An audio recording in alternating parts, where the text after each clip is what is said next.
Imagine waking up to find out that in the middle of the night, a stranger was outside your home, quietly testing your front door to see if it was unlocked, while you and your family were asleep inside. That is exactly what happened in Crawley. We'll dive into this story in today's video, but before we get started, don't forget to like this video and subscribe. Right now, only 12% of viewers are subscribed, so join the community and help us grow.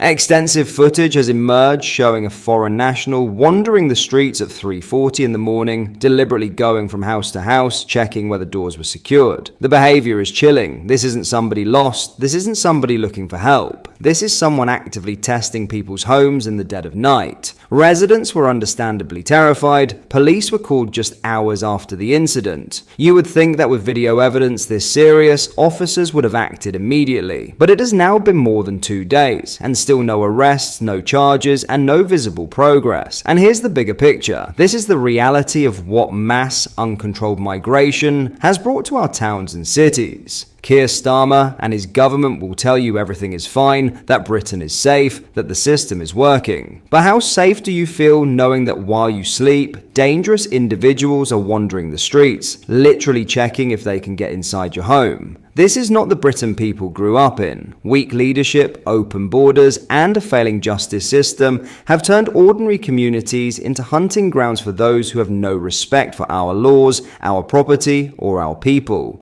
The government promised safety. What we are getting instead is fear. And unless real action is taken, incidents like this will only become more common. Have a watch of this.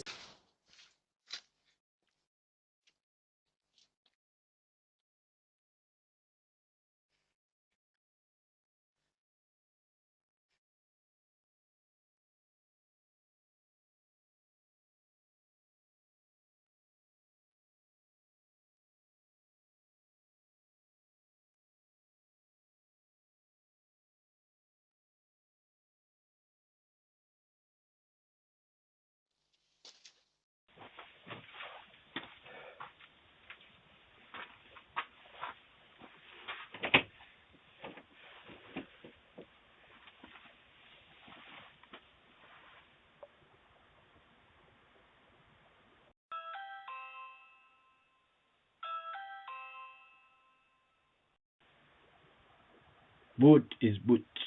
We wow. Boot. We wow. We wow. Boo is boot. Boo is boot. Boo is boot. Sir, I am ringing. Ah.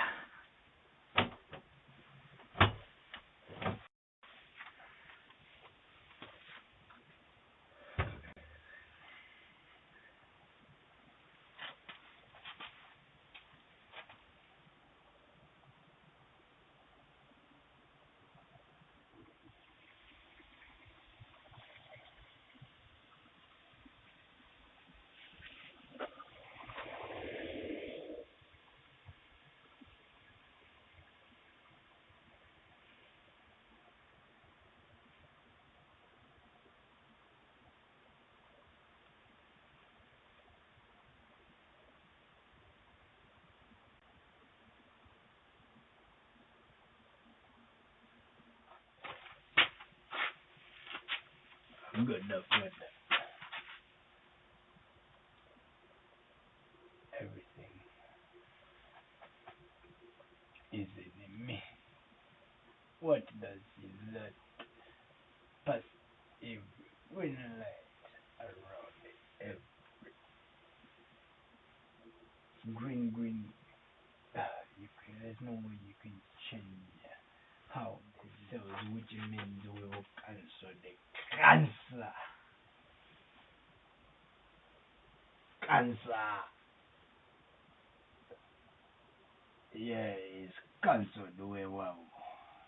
Which means buli omu ali mu kutambula tutambula omusana we gwaka ne ekitegeeza buli kimu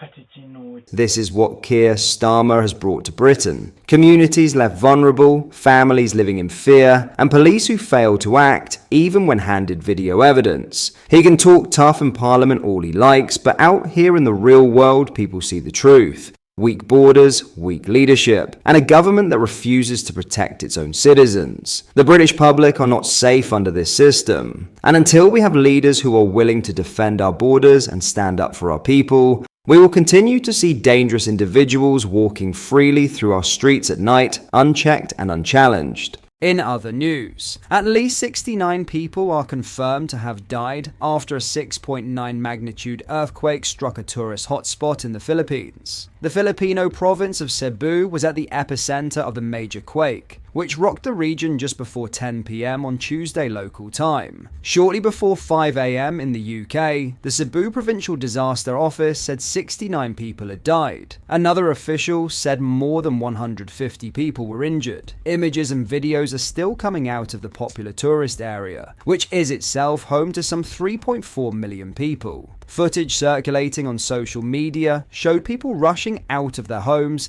as the ground shook and buildings collapsed, including a church that was more than 100 years old. Fortunately, no tsunami warning has been issued following the quake, though local resident Archel Caraza said he saw the sea recede after the tremor. Back in the UK, the Foreign Office has issued guidance to Britons planning on travelling to Cebu. Power outages and disruptions to transport and communications have been reported, an advisory notice reads. Aftershocks are expected and may continue over the coming days. President Ferdinand Marcos Jr. assured survivors of swift assistance, adding that cabinet secretaries were on the ground to direct relief operations. He also expressed condolences to people who had lost loved ones.